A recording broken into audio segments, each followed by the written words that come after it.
In 1963, Bill Lear flew his new jet from Los Angeles to New York in 3 hours and 19 minutes. The FAA said it was too small to be safe. Airlines said private jets were a toy for the rich. He certified it anyway. 60 years later, there are 23,000 private jets registered in the United States alone. And most people sitting in airport terminals, waiting in security lines, hunting for charging ports, boarding by group number, have no idea that the other side of the building offers something completely different, sometimes for less money than they think. Private aviation isn't one thing. It's 7 completely different relationships with time, money, and what it means to move through the world. One person boards a turboprop in rural Montana for $800 an hour. Another just took delivery of an aircraft with a master bedroom, a dining room for 6, and a shower at 45,000 feet. Same sky, different planets, 7 levels. Let's get into it. Level 1. The Pilatus PC-12. The Beechcraft King Air 350. The Quest Kodiak. 6 to 9 seats. Charter from $800 to $2,500 per hour. Here's what nobody explains. Turboprops aren't worse than jets. They're different. There are over 5,000 airports in the United States. Commercial airlines serve fewer than 500. Turboprops serve nearly all of them. The turboprop doesn't go where the jet goes. It goes where the jet can't. This is the difference between reaching a destination and reaching a destination that actually matters. Who's here?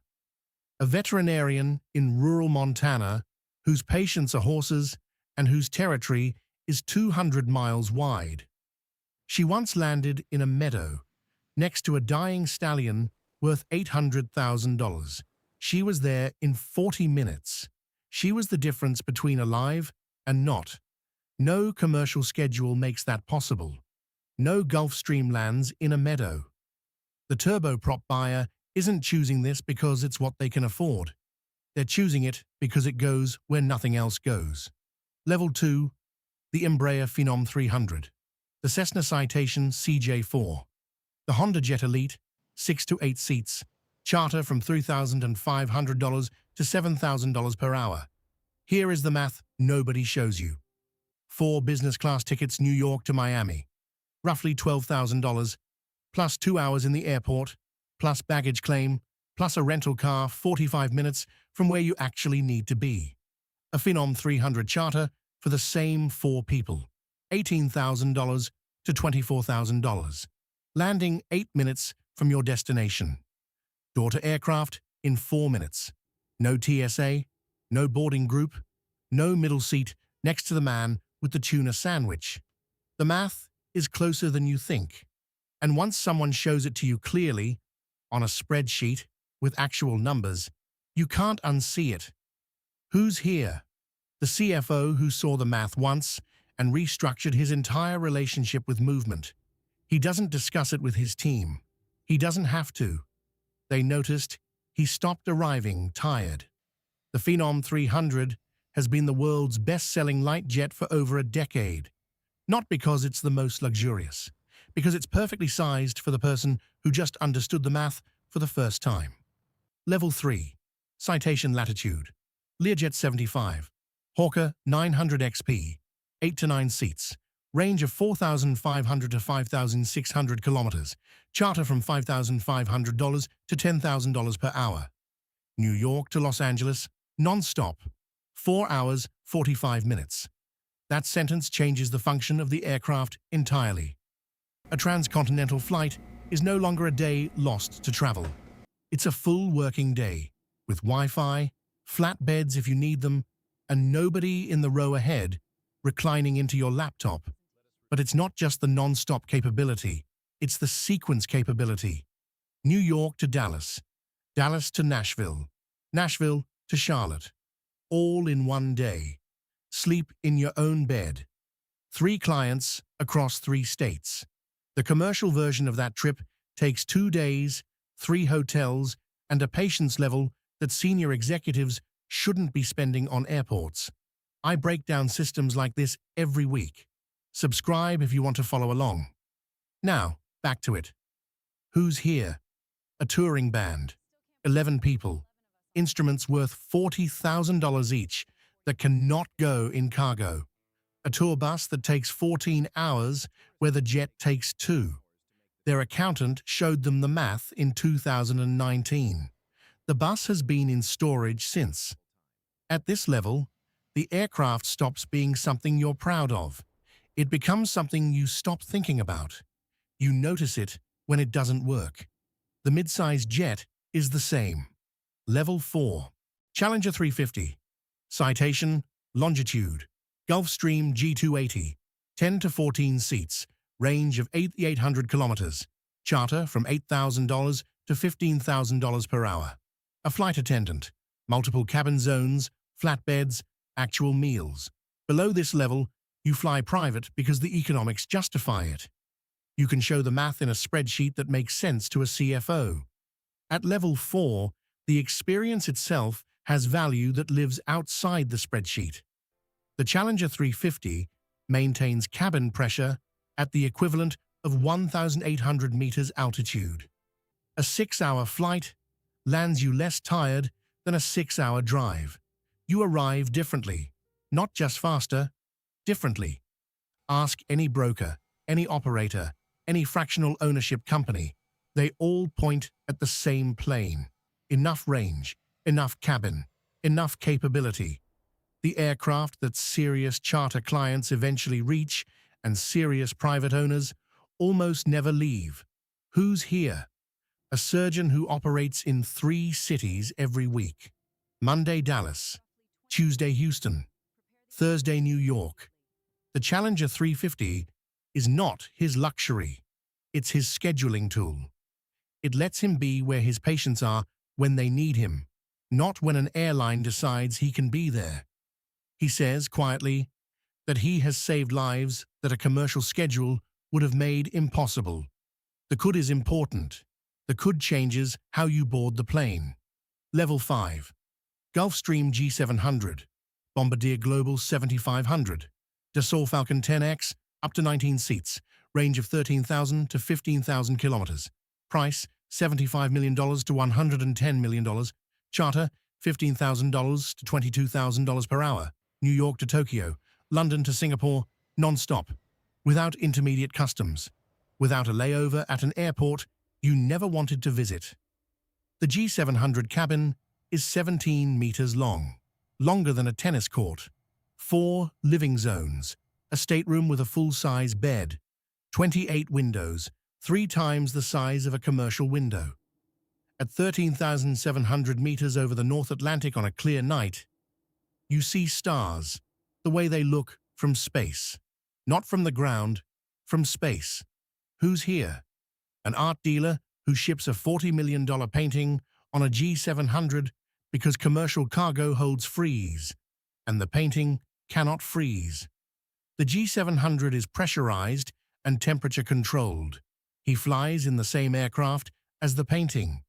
His exact words, "The Monet doesn't fly cargo, neither do I."